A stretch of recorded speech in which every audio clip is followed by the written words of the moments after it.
Good morning. Here we are on the Fun Side of Business podcast. I'm Nick Hampton and I'm joined with my wonderful co-host, Gemma Addison. Hi, Gem. How we doing? Yeah, all good. How are you? Yeah, good. Who have we got on today then, Nick? So today, here comes the introduction of this one. There we go. So today we are joined by East Anglian Daily Times Suffolk Director of the Year 2025. Wow. Or Suffolk Director, East Anglian Daily Times finalist, and came a close second, obviously. From ICS, which I know everyone thinks is Ipswich Computer Services, but it's not. It's Ipswich Computer Solutions. The one and only director, Craig Starling.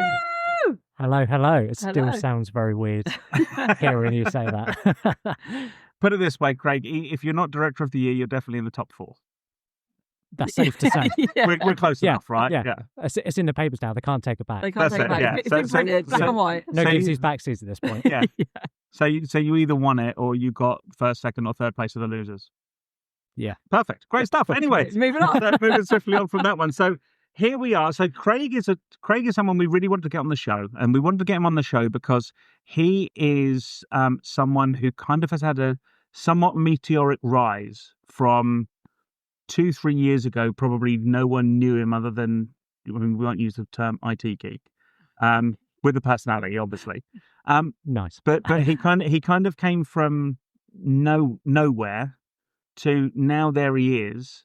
Yeah. You can't open up LinkedIn without seeing him. Faces You everywhere. can't go along at like paper, linked everywhere. Yep. Craig's there. And now even, when we're talking about the East Anglian Daily Times, not even like one of these side awards, the main award. The main event. And I don't think, just correct me if I'm wrong, Craig, either just turned 30 or not quite 30. Not quite 30. Ridiculous.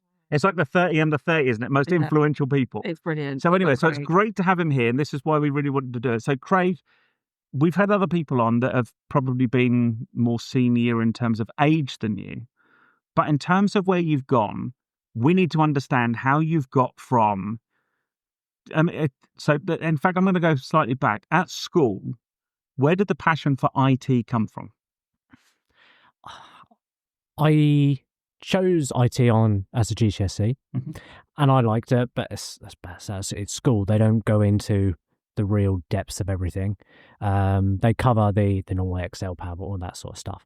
But at home, we had the old family laptop, and you then go, oh, it's something slightly wrong with it. You start taking it apart. I've always been what I'd call a bit creative, someone who prefers to do things with their hands over being academical. And the passion just came from there, really. So from school, I've done a year at college, and again, it was very much... So what did you go and study at college? Just a level 2 BTEC in IT. Okay. Again, everything was coursework based. I was just like, it's just not me.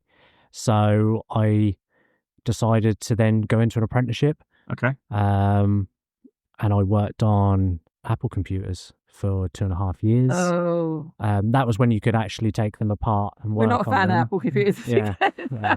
It's Marmite. Some people are, some people aren't. Other computers are available just for people to know, and ones that are way better as well. Anyway, yeah, go on. Yeah, so I've done that for 2.5 years. Learned all I could there. And then I got a job in the IT department at John Gross. Okay. Car dealership. So where did you do your apprenticeship before you went to John Gross? So the apprenticeship was obviously, with... if you can't talk about it.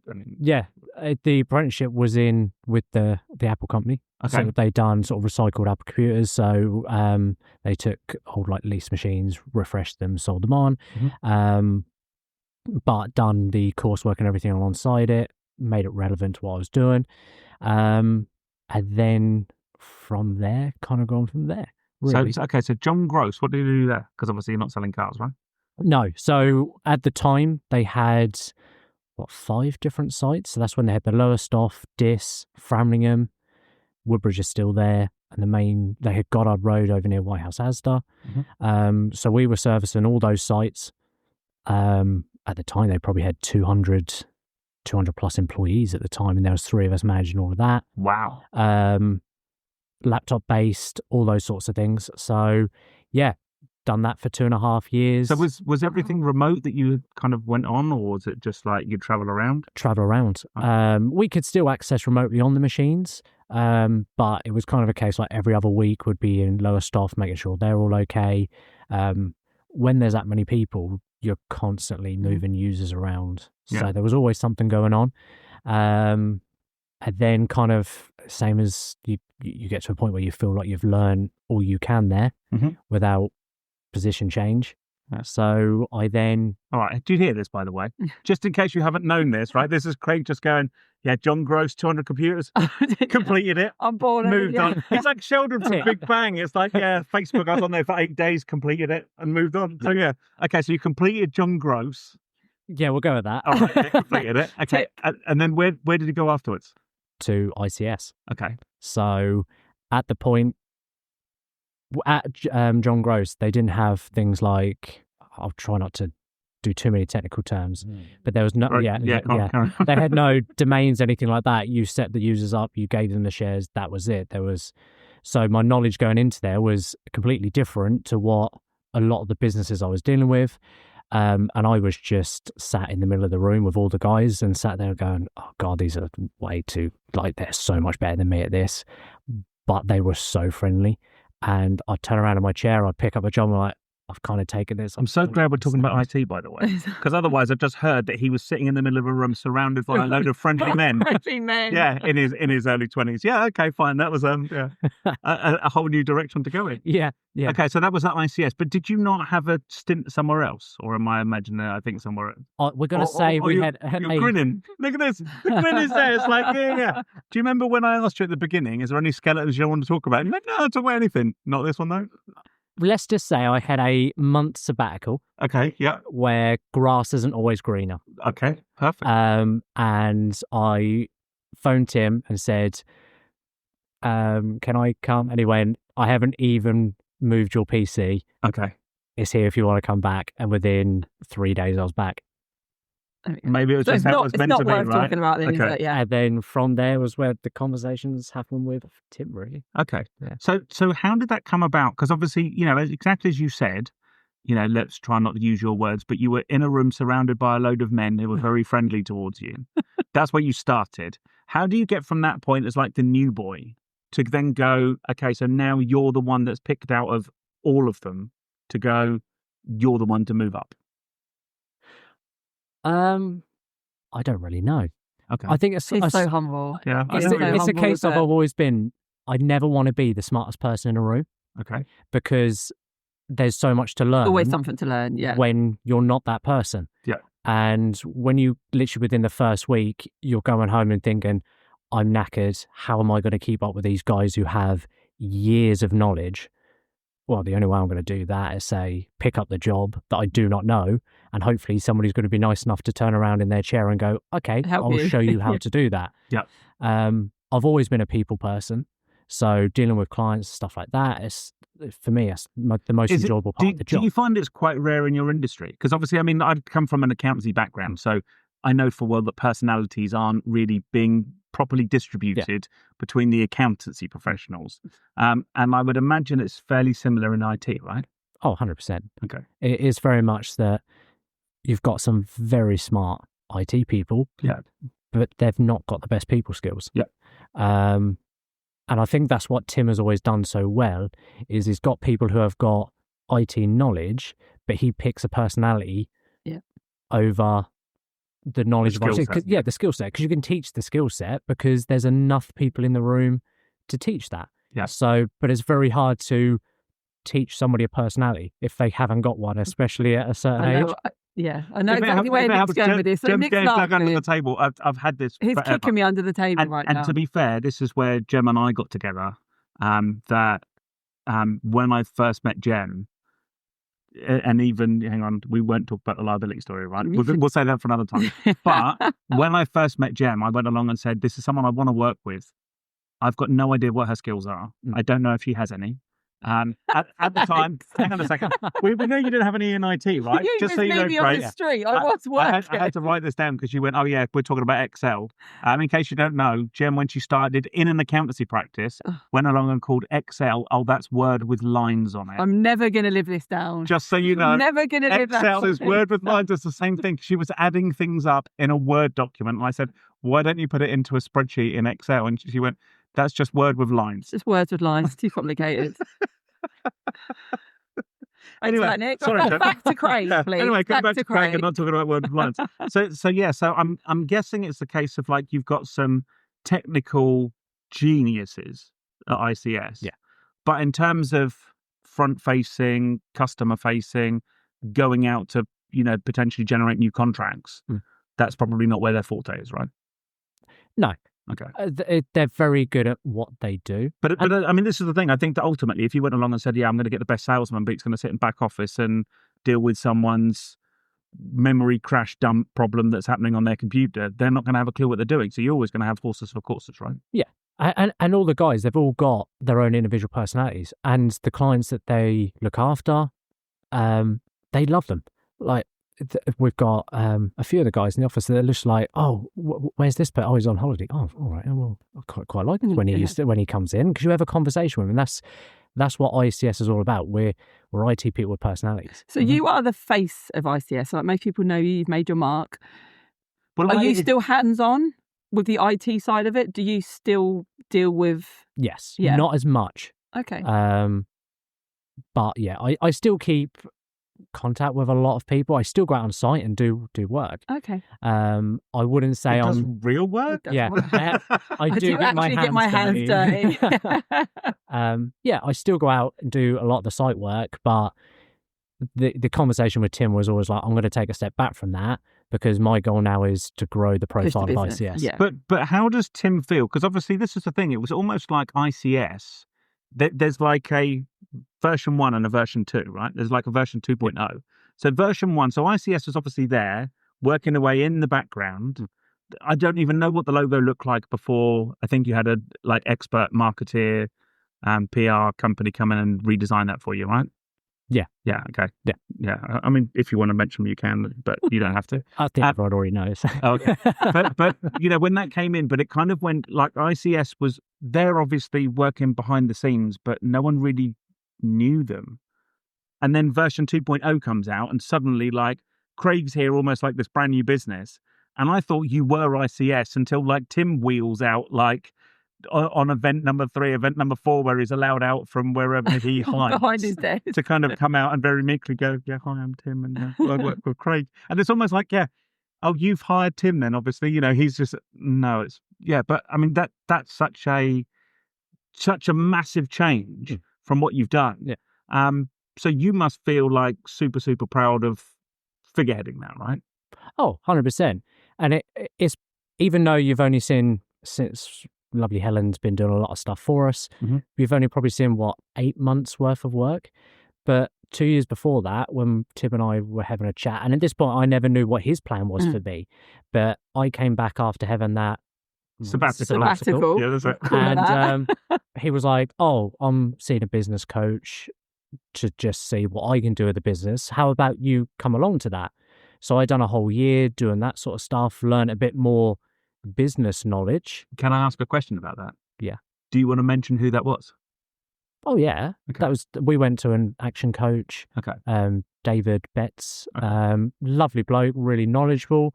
Yeah, and he definitely helped me with certain things. We had a little bit of one-to-one. And at my age, like, your biggest fear is you're young, you're dealing with a lot of people who are more experienced, they've got way more knowledge. So it's like the whole imposter syndrome. How do you get over those sorts of things? And he helped answer a lot of those questions for me. So I was very grateful for that. And we decided, Tim and I, that we'd kind of finish with what we needed there. We tried to do a bit of marketing ourselves, but at that point in time, like, Tim and I are not creative in that sense. We then met Helen for the first time, which would have been the Suffolk Chamber rooftop party. We met. Do you want to name drop that anymore, or do I with that? Suffolk Chamber. we know here, of them. We're here close we were at the friends. rooftop party before we even met Helen, so she didn't Helen. swing that one for us. Yeah. And about 2 weeks later, we had a meeting, and yeah, The rest is the history. rest is history. So was it a like absolutely concerted effort to go from ICS Who to ICS in front of everyone? Yeah. Okay. Well, the old motto for Tim was very much that we were like Suffolk's best kept secret when it comes to IT. Same as ICS that people still think stands for services, right? Yeah, well, yeah. Yeah. And that was not the right slogan The S for the could business. stand for secret. Solutions. Solutions. Yeah, always. Ipswich Computer Solutions. Yeah. Which is probably going to go to independent computer solutions. It's probably going to go to individual, incredible computer solutions. Because then they don't have to worry about limiting themselves geographically. No geo-targeting, you see. That's true. I'm here all week, by the way.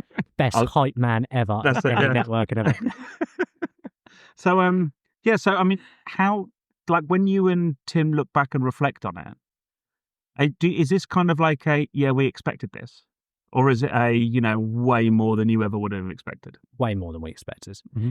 If anything, it's the whole naivety of, it's not going to work. Like, we have no knowledge in marketing. And how much do you think, it's just some post on LinkedIn? It's not. There's a whole planning process that comes into it, getting everything right there, making sure everything gets released same time, all the time. And Helen's done all of that for us. And now we've got Molly on the team as well, helping out. And it's like, to try and grow a business, do all of that, like, it's a lot of work. And we were just like, maybe that'll work. And then it starts to work. And like, we actually need bums on seats now because we've got the work. We need to keep up need more engineers. with the great support we are known for. And it's now like panic stations. But we've got people in now. They're doing really well. We're caught up and we're ready for the next drive to keep it going. So you've got a full team now? Yeah. Yeah. So our office is now full. So we've got no... Okay, so when people watch the IT crowd, how close is it? Because you can't be working IT and not say you haven't watched the IT crowd, right? I have never watched the IT. No way. Yeah. Hang on, have you ever heard this expression, ready, working in IT? Have you tried switching it off and on again? Oh, 100%. Well, then you know basically the IT He knows crowd, IT right? crowd. That is the whole show. Yeah. You've never watched it? Never You watched. still need to watch the IT crowd. Yeah. There we go, put it on your watch list. So how many calls have you had where it has ended in turn it off and off, turn it on and off again? 70%. Yeah. Sometimes that's not worth admitting how many times. Yeah. The problem is that it's just like, people use it for work. They don't need to know how it works. As long as it works As for long them as and if it what works. they do. Yeah. And that's what we're there for, really. Okay, so do you know what? I'm going to go along and tell you a story that we had. So when I was, and the nice part is hearing your story, it's actually quite similar to mine, just you've been far more successful at it. So when, so I had exactly the same thing at school. I didn't like coursework, so it just didn't interest me.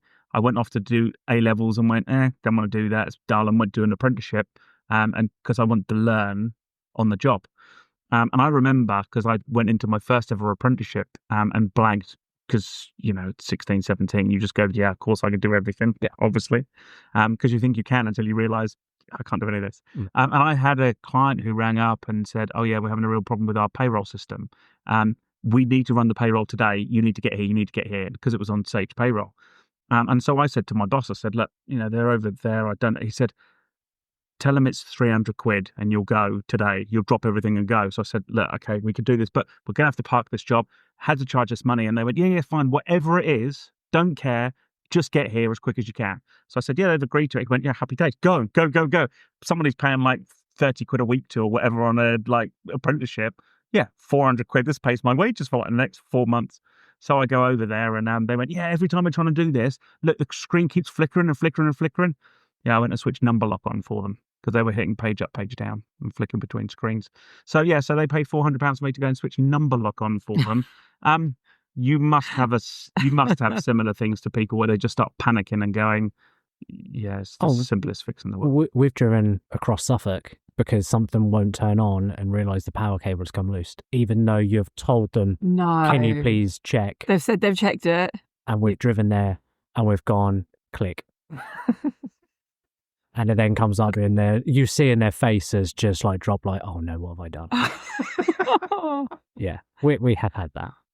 Yeah. And I'm But guessing- some people are so afraid of technology, aren't they? They're afraid to touch the wrong thing, to do that, and just leave it for you when you get there. I'd be the same. But I guess some people also have that same thing. It's like, oh, have you tried this? Yeah. Just say yes to everything and just get them to come out. Just to get them to come here, Yeah. That's when you kind of go through, when you phone someone, it's like, press 1 for this. You just start pressing the random numbers, because at that point you just want to speak to You someone. just want don't someone. really- Exactly. So yeah, so how has it been since, like, because obviously you've had this announcement, and the reason that we kind of had this like slightly funny intro is because this, magically this isn't quite live and this is slightly pre-recorded. And to give you an idea in terms of timestamps, we're going to the EADT Awards this week to find out the outcome of, does the most deserving person win it this year, or will we just wait for next year where they'll definitely get it? 100%. Yeah. So, but maybe we could go back to back. Yeah.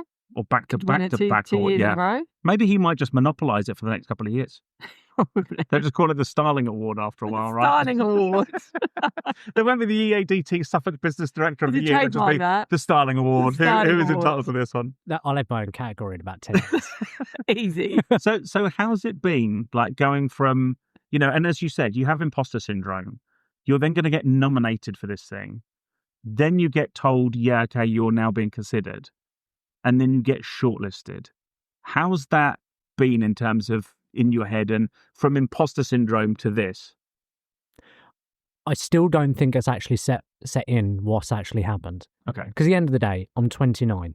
I've been doing the job that I'm in now with Tim. Okay, I've been in the business 8 years, but I've only been in a director's position for like a year. And okay, Tim and I have worked hard. We've done really well. I've brought some new things in. And then Helen goes, I think we should go for these. And then she reads out what she's written for us, and you're thinking, not quite sure about this, or what's so special about that. And then you kind of get, oh, you're shortlisted. Okay, so amazing. what's that like? Because 6 or 7 that's people, the isn't it? thing, it's coming from external people, right? Yeah. They're reading this and deciding, yeah. They're seeing what's written down on paper. Yeah. They've John and Emma, who came and done the interview for the finalists, like, maybe had a conversation. That's about it with them. So they've only seen what has been written down, and you're just like, there's obviously something there that's This guy's worthy of, of to even get to that. And then you get to the finalists and you see who you're up against, and you're like, and this might sound a bit thinny, but I'm small fry compared to them. Like when you're up against Vertas, Luke, and that sort of thing, it's just like, well, why am I there? And I think that's what it is. It's just like not quite settled in. But I'm guessing that's just the journey of imposter syndrome, right? Oh yeah. And I think it's also sometimes it's not getting carried away with that. It's like staying humble on the fact that what we're doing is not for ourselves. Everything we do is for our clients. Yeah. We want to give them the best service. So for me, it's just like, well, I'm just doing what I love You're to doing do. what you like, yeah. So to get an award for it, it's like, oh, okay, that's really nice. But it's like, well, yeah, but that's just what we do. But that's also why it shines through. It shines through that you enjoy what you do and you love growing ICS. It's part of the package. And I think that's the reason why a lot of people, will go along and gravitate towards you and find their way towards you, because the level of humility you have about this, it's very easy for someone to go along and say, yeah, look at what I've done. Aren't I brilliant? And you're literally the exact opposite of this. You're sitting there kind of going, I don't even know if I'm on this podcast or if I'm like, and it's such a nice thing to see, because I think, there's so many people that can get carried away with their own hype and their own, belief of their self-worth. And at the end of the day, everyone in business, whether or not they've got the biggest company or the smallest company, they're all grafting, they're all grinding. And you've got that like respect for everyone out there, where there's other people that can just sort of have that, oh yeah, well, I'm this and aren't I great? And I've done so much more than everyone else. And some of the times it's just a right place, right time. Yeah. The bit that as well on that, as you know, I love my sports. Mm-hmm. So this year I've had the opportunity to be the shirt sponsor for Suffolk Mind. So it's like, well, I like to run, so why would I not do that? Not? Yeah. And we got the sponsorship at the sports club on Henley Road. It's like, well, I grew up around there as a kid, so I've now got the opportunity to do a bit of Can you sponsorship. believe there this? to This give is it the back. crazy part. Amazing. Most of the time, people get to like 50 and 60, and they're like, "Do you know what? I've had this level of success. Now is my time to give I back." can give back. 29. Not even- let me yeah, just, let me not just even- sponsor this for him When and are do this you? and do When this. are you 30? Friday. Friday. So the awards is on The the award- Thursday, and then Friday I turn 30. We're going to be celebrating. Are we still Double hang on, celebration. can we like make sure that we have a midnight drink at some point? Oh yeah, On that one, yeah. Double carriages up means we'll go into the hotel bar. That's all. and Yeah, have yeah, another yeah. glass before It's in we- there. Oh, there's hip flasks coming out and all Yeah, sorts. Like, yeah. Oh, I didn't know it was so close. That's amazing. I knew it was close Double because I know someone celebration. said about, oh yeah, he's turning 30, but I couldn't remember whether it was this week, and now I've just remembered. It's like, yeah, it's literally on the night of the- the awards. Oh, brilliant. So that's amazing. Craig, honestly, it's been an absolute and utter pleasure having you here. If anyone, and just because I think it's also a nice thing to be able to do, because you've been very humble, you've been very not impostery, because he definitely deserves He's everything just he been gets. him. But he's so nice. Craig. Craig, go along and we'll give you a 60-second slot. Go and tell anyone why they should use ICS. Oh, the pressure's on now. Come on, you're the 60-second personality pitch. and sell it. Oh. I always, for me, the business is run on a personality. So it's just like, if you've got a problem with your IT, you phone us. There is no log a ticket. There is no, I need to write out a whole email. You phone our number, you will speak to somebody and we will deal with it. It doesn't matter if you're an individual, 100 user business, we will never turn you away at the end of the day, because the business was built on helping those small businesses, those individuals, and watch them grow. So we stick to our roots and we'll never turn anyone away. That's why you should deal with us. Do you know what? That's so good. Perfect. He's so good at it. That's perfect. I want to cheer. Yeah, that's it. Great. Thank you so much for coming in to see us. It's been an absolute and utter pleasure. All the very best for Thursday. Thank you. I'm very glad, for full transparency, Gem and I are going to be there to cheer him on. Yeah. So yeah, all the very best for Thursday. Thank you so much for giving up your time and bringing along your own hype section now as well, because he's brought Molly with him. So yeah, and no doubt we will catch you soon. Yeah, thanks for having me. Thank you.